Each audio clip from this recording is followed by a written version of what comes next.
Hare Krishna, devotos y devotas, muchas gracias por estar con nosotros otra vez en estos videos que semanalmente les estamos presentando acerca del programa llamado Gita al alcance de todos. Estamos el día de hoy analizando el capítulo 13. Es el primer capítulo de la última sección del Bhagavad Gita. Estos capítulos van desde el capítulo 13 hasta el 18. Recordemos que todo el Gita, los 18 capítulos, son divididos en 3 secciones por los diferentes acharyas y Srila Prabhupada se refiere a estas 3 secciones también. Antes que nada vamos a tomar una analogía, así como en la primera sección, capítulos 1 al 6, dimos la analogía de la amnesia, alguien que se ha olvidado. Recordemos, habíamos olvidado quiénes somos, cuál es nuestro deber, cuál es nuestro entendimiento, cuál es el resultado que estamos buscando y cuál es nuestra manera correcta o la mejor manera de pensar. Entonces, esa fue la analogía de la primera sección. La segunda analogía fue la entrevista de trabajo. Krishna nos ofrece trabajo, trabaja para mí, le dice en el capítulo 3 a Arjuna.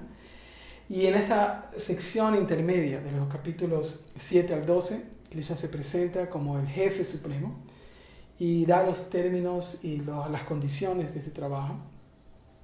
También explica el verdadero deseo que Krishna tiene de establecer una relación amorosa y amistosa con sus devotos. Pero en esta sección tenemos algo un poco diferente. Vamos a cambiar la modalidad en la cual estamos analizando lo que Krishna le está explicando a Arjuna. Entonces, el ejemplo que damos acá es la prisión.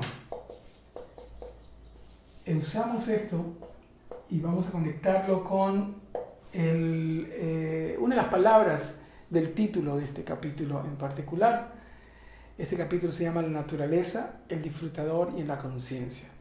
¿Cómo podemos entender esto? ¿Cómo podemos recordar esto o presentarlo a otros en unos cuantos minutos? No son muchos versos, son apenas 35 versos. No es un capítulo muy largo. Recordemos que todos los capítulos del Bhagavad Gita, excepto el 2 y el 18, podemos leerlos en menos de 10 minutos. Cualquiera de ellos, solamente los versos. Entonces, una de las palabras que vamos a utilizar del título es naturaleza.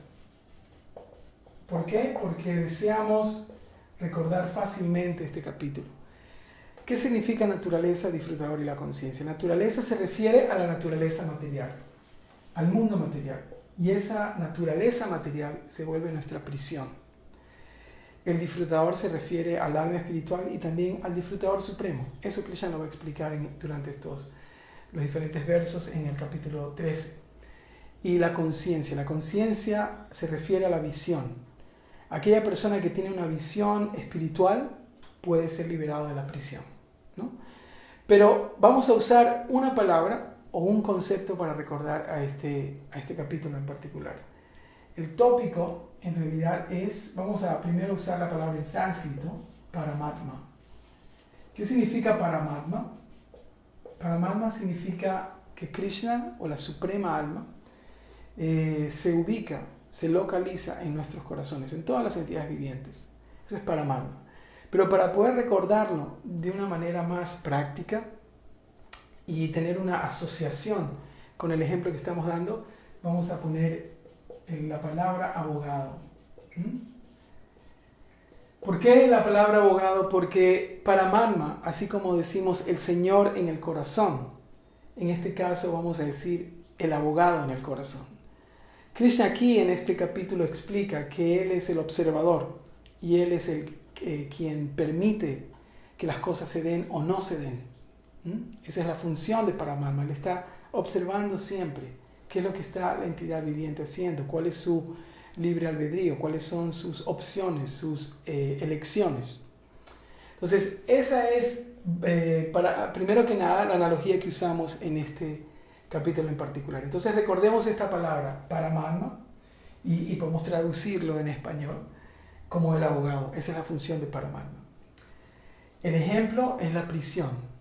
Ahora, en la última sección, capítulo 7 al 12, Krishna nos presenta esta oferta de trabajo formalmente. En nuestra entrevista de trabajo sabemos quién es el jefe supremo, sabemos cuáles son los beneficios, sabemos cuál es la relación de nuestro Señor Supremo, si es que aceptamos este servicio opcional en forma del trabajo devocional hacia Él. Pero aquí tenemos un problema, debido a que estamos en esta naturaleza, en esta prisión material, estamos condicionados. Entonces lo que Krishna nos va a enseñar aquí es cómo salir de esta prisión para poder servirlo libremente. Entonces vamos con el formato que hemos utilizado para analizar los capítulos anteriores. Primero que nada la estructura, cómo comienza el capítulo. Típicamente Arjuna presenta en el primer verso 6 preguntas. ¿Cuál es el campo de acción? ¿Cuál es el conocedor de este campo? ¿Qué es naturaleza? ¿Qué es el disfrutador? ¿Cuál es la definición de conocimiento? ¿Y cuál es el objetivo o el objeto del conocimiento? Esas son las 6 preguntas que Arjuna hace.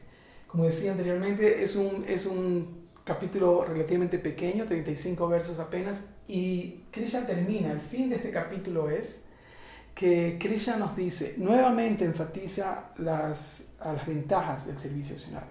Krishna dice, si uno conoce la diferencia entre el cuerpo, el campo de acción, entre el conocedor del campo de acción, que es el alma, y también conoce el proceso de liberación, entonces la persona que puede ver eso, que puede entenderlo, que puede tener esa conciencia, puede salir de esta prisión material. Así termina el capítulo. El tópico es la función de Paramatma, de Krishna en nuestro corazón. Nuestro jefe nos dice, ustedes están en prisión por cualquier razón que haya sido, yo me comprometo a gratuitamente, 24 horas al día, 7 días a la semana, estar con ustedes por cuanto tome sacarlos de esta prisión material. Esa es la actitud que Krishna nos está demostrando en este capítulo. Hay diferentes secciones. La primera sección es obviamente las preguntas que Arjuna hace en el texto número 1. Y los 34 versos restantes son básicamente las respuestas que Krishna les da a Arjuna acerca de sus preguntas. Define la naturaleza. También hay una elaborada descripción de superalma, el Paramatma. ¿Qué es lo que Krishna hace en esta posición, en este aspecto localizado? Y así finalmente se da la visión de aquella persona que entiende la posición de Krishna, la posición del alma. Una de las interesantes cosas que se da acá en este capítulo es, por ejemplo, los 20 elementos del conocimiento. Las analogías que Krishna usa son 2. Una que así como el cielo, que por su naturaleza sutil no se mezcla con nada, de la misma manera el alma, por su naturaleza espiritual, no se mezcla con el cuerpo. Esa es una de las analogías. La otra comparación es que de la misma manera que el sol es capaz de iluminar todo el universo, también el alma, con la visión espiritual, puede iluminar todo el cuerpo. Son las 2 analogías importantes que se dan acá. Y la conexión con el capítulo previo. En el capítulo 12, Krishna dice, yo soy el liberador, aquel que salva al devoto. ¿No? Teshaham samudharta. Él dice en sánscrito en el texto número 7. Aquí en este capítulo se va a explicar cómo es que Krishna personalmente toma responsabilidad por la entidad viviente. ¿No? Esa es la conexión con el capítulo previo. Con el siguiente capítulo, la conexión es que el siguiente capítulo es el capítulo 14, se llama las modalidades de naturaleza material. Aquí en este capítulo, Krishna 2 veces menciona las modalidades de naturaleza material. Así como Krishna suele hacer, como decíamos, Krishna es un profesor que tiene un cierto estilo. Entonces lo que él hace es menciona algo y en un capítulo futuro, en una sección futura del Gita, él elabora en tal o cual tema que él ha mencionado brevemente en alguna descripción anterior. Entonces la conexión es que en el siguiente capítulo Krishna va a explicar cómo es que estas modalidades actúan y cómo, conociendo su interacción, uno puede liberarse. En la manera personal que podemos recordar este capítulo es que somos conscientes de que Krishna quiere ayudarnos.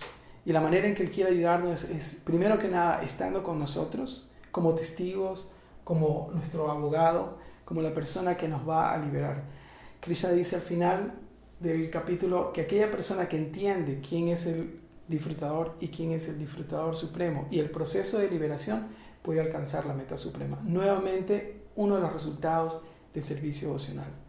Esperamos que esto les sea útil y que les ayude a entender de una manera muy fácil, también a recordar este capítulo 13, bastante filosófico. Solo con el título ya podemos comenzar a confundirnos, a pensar cómo puedo explicar esto de una manera muy fácil.